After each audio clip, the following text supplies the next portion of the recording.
Hey guys, it's Renee. Welcome to Thank God It's Friday for Desserts. Today I'm pretty excited because I will be showing you how to make these rainbow cookies.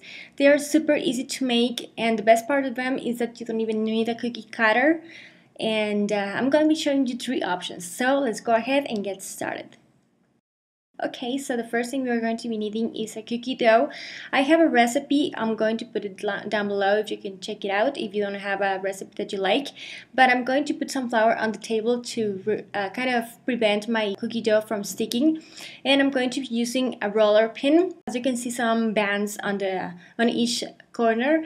And I do have a tutorial on that one if you want to, have all your cookies the same thickness. That is going to help. So link is going to be below. And then I'm just going to grab the big cookie cutter. I'm using 2 cookie cutters in order to make this shape. The first one is a really big one, and I'm just going to cut it and then remove the excess. And then kind of in the middle, in the center of that, round shape that we made, I'm going to put the smaller cookie cutter, and I'm just going to cut the middle part. And then I'm just going to cut this whole thing in 2 parts, and each part is going to be a rainbow. And you don't even need a knife. As you can see, I'm just using my spatula. Then I'm going to be baking it according to my blog's instruction, but I baked them for about 12 minutes and then let them cool. First design that I'm going to be showing you is this one. The first thing that I'm going to be using is my royal icing. I do have a recipe. It's from scratch. It tastes amazing, and I like the consistency a lot more than any other recipe that I have tried, so I'll check it out. The link is going to be below.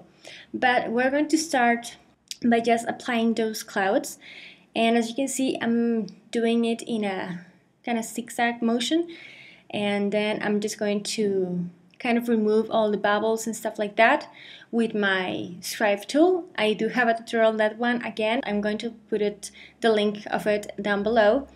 Then I'm going to let my clouds dry for each and every one of the cookies.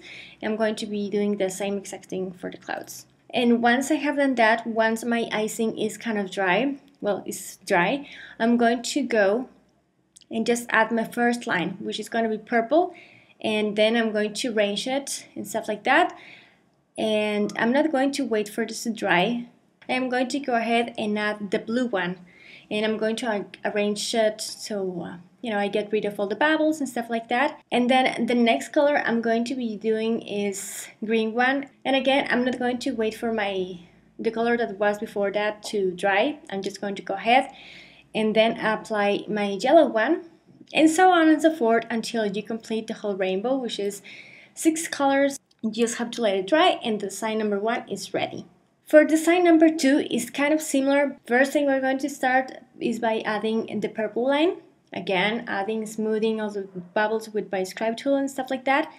And once I have done that and my purple line is dry, I'm going to go ahead and apply the blue one. I'm going to, remove all the bubbles and stuff like that. And then I'm just going to go ahead and apply the green line. And by the way, the colors I'm using are Emery colors, and they are gel food coloring. And then once I have done that, and my previous color is dry, I'm going to go ahead and apply the rest of the colors as we did with the first cookie. But the main difference, as I said before, of this one and the other one is in this one, you just have to wait until your previous color is dry and then apply the ones that follows, because this is going to create the kind of edge that is going to separate each line. And that's it for design number 2. It's pretty easy, as you can see, and it has some character because of the definition that those different icing colors bring.